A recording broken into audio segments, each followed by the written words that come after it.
Jadi Bergson ini terpengaruh oleh gagasan-gagasannya Darwin. Cuma dia tidak ikut begitu saja. Dia punya banyak kritikan pada Darwinian. Jadi yang pertama dia mengkritik secara umum peradaban barat yang mekanistik dan ada gagasan sebaliknya. Biasanya di timur itu finalistik. Jadi mekanisme dan finalisme dia kritik. Mekanisme itu hidup yang kayak mesin atau gagasan-gagasan yang membaca alam ini kayak mesin. Kalau kayak mesin kan selalu begitu. Termasuk evolusinya Darwin. Evolusinya Darwin itu kan nanti dari ini terus survive jadi ini, terus survive lagi jadi ini. Itu kan kayak mesin, mekanistik. Apa ya mesti begitu? Ya memang makhluk hidup itu evolutif, tapi tidak seeksak itu. Tidak serapi itu perkembangannya. Jadi perkembangannya itu kompleks. Jadi manusia itu berkembang secara kompleks. Jadi dia mengkritik Darwin. Darwin itu kan meramalkan bahwa makhluk itu berkembang, yang kuat bertahan, yang tidak kuat tersingkir, kan begitu. Dari situ terus berevolusi. Nah, kalau versinya Bergson tidak sesederhana itu. Evolusi itu kompleks. Evolusi itu bisa A, bisa B, bisa C, bisa D. Misalnya kan yang sering diilustrasikan itu kan jerapah karena makanannya tinggi-tinggi, terus akhirnya lehernya jadi tinggi kan itu. Jadi anaknya tinggi. Loh itu sebenarnya ya kalau untuk kasus jerapah ya begitu. Tapi nanti kalau untuk manusia tidak bisa begitu. Kan bisa misalnya karena makanannya sudah tinggi, akhirnya jerapahnya ganti menu, tidak mau lagi makanan yang itu. Misalnya kan bisa. Kan ada cerita misalnya kambing itu di wilayah tertentu ada yang sampai makan kertas segala karena rumputnya habis. Gitu. Jadi evolusi itu tidak bisa diramalkan seeksak itu. Jadi itu kritiknya, tidak mekanistik, tapi dia juga mengkritik finalisme. Finalisme itu ya apa? Ada puncaknya, ada finalnya. Manusia itu bla bla bla bla, puncaknya semacam ini. Itu dia juga tidak setuju.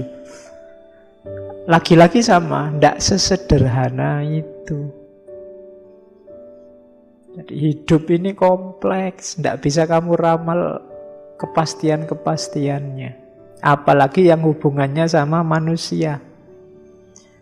Baik mekanisme maupun finalisme itu tidak bisa menjelaskan proses evolusi yang sejati. Yang hilang apa? Aspek kreatifnya.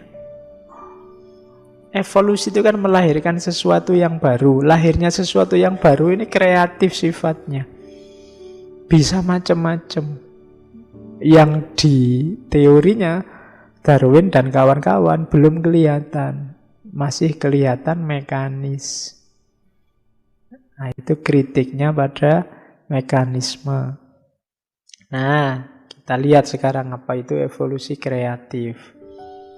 Jadi, evolusi ya, manusia juga berkembang, berubah. Cuma evolusi itu perkembangan yang kreatif, meliputi segala hal, ya kesadarannya, ya kehidupannya, ya kenyataannya, kemudian sangat kompleks. Jadi tidak sesederhana yang digambarkan oleh Darwin. Jadi misalnya manusia itu kompleks. Kalau di situ dijelaskan panca indera misalnya. Dulu panca indera manusia itu kan kita melihatnya mata untuk melihat, telinga untuk mendengar. Tapi kalau dalam pandangannya Bergson, semua hal itu awalnya untuk survive. Jadi makhluk hidup, fungsi indera pada makhluk hidup itu bukan untuk memberikan gambaran tentang lingkungan, bukan untuk memahami lingkungan, enggak. Pemahaman itu nanti. Yang pertama-tama apa? Untuk bertahan hidup. Jadi apapun yang kita miliki itu sebenarnya untuk bertahan hidup. Jadi tidak untuk, oh kalau mata ini hanya untuk mendengar, enggak. Hanya mata untuk melihat atau telinga untuk mendengar, enggak. Kurang lengkap. Mata itu untuk melihat sekiranya bisa membuat kita survive. Telinga akan mendengar sekiranya yang membuat kita nyaman, membuat kita survive.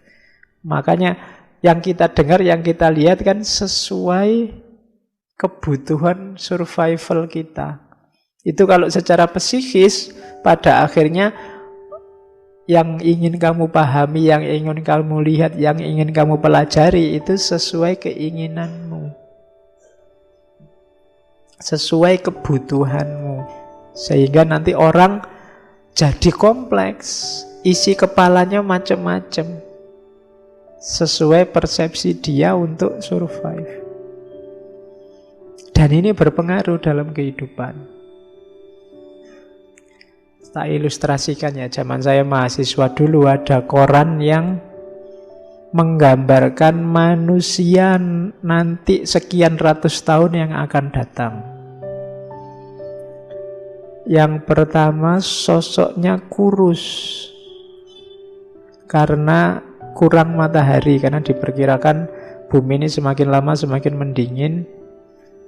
Akhirnya manusia masa depan itu kulitnya pucat kurus. Terus bibirnya panjang, jadi tidak lebar lagi. Konstruksi mulut lebar itu kan sesuai makanan kita sehari-hari. Nah, besok lama-lama orang itu kan apa-apa sekarang pakai pil, pakai suplemen. Ya kan, tidak makan, tidak apa-apa, diganti suplemen.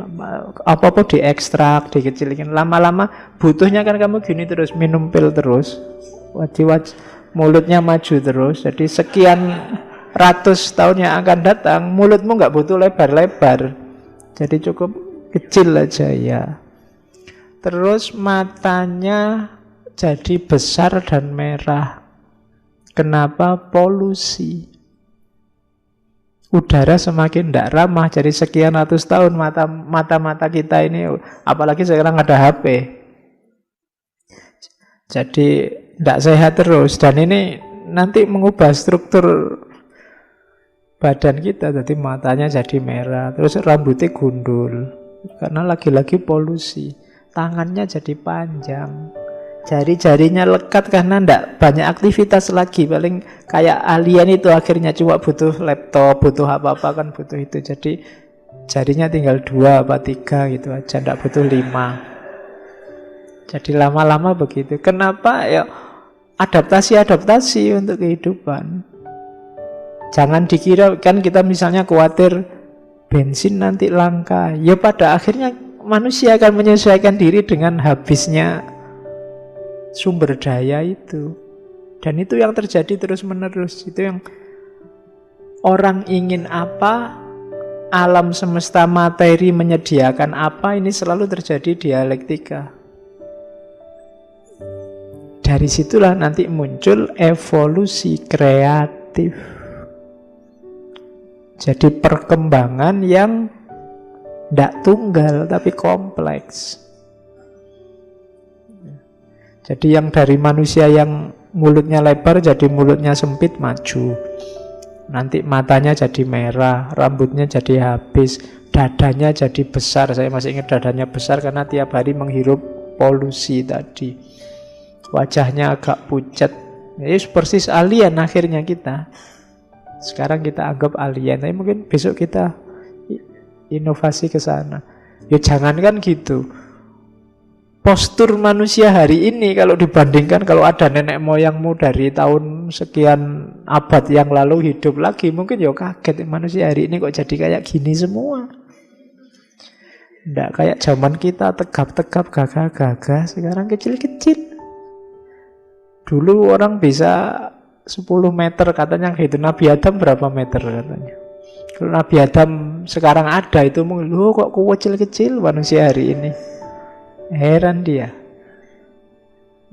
Jadi ada evolusi kreatif, tidak sesederhana yang dijelaskan oleh Darwin.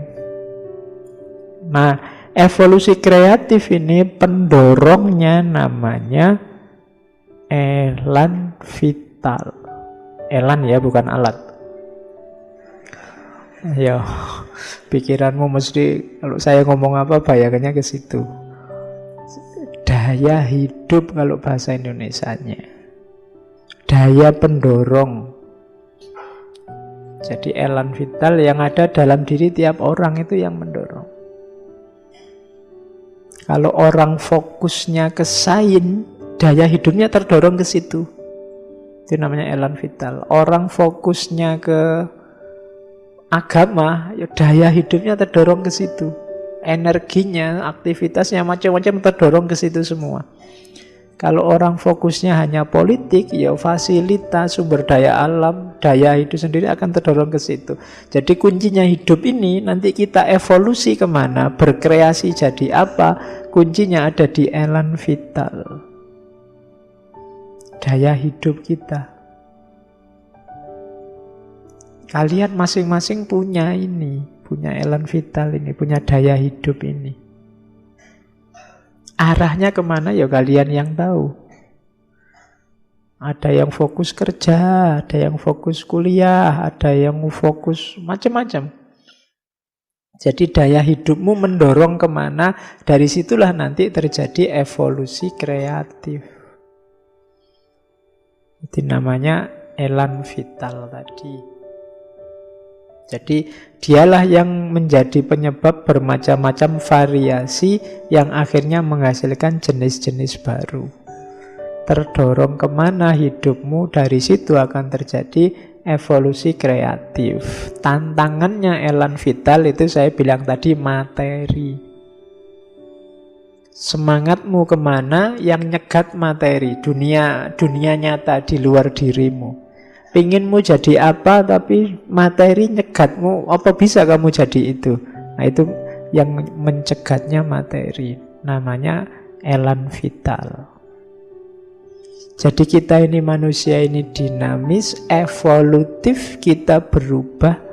Cuma perubahan itu sifatnya kreatif, bisa jadi apa saja, tergantung elan vitalnya.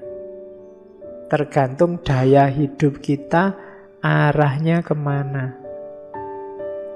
Daya hidup inilah yang menentukan ciri-ciri kita akan kreasi kemana. Jadi ternyata hidup kita itu kompleks. Jadi tidak sederhana, makanya jangan tertipu hanya oleh satu fokus. Fokuskan ke yang positif-positif daya hidupmu, karena akan membawamu ke ranah yang positif.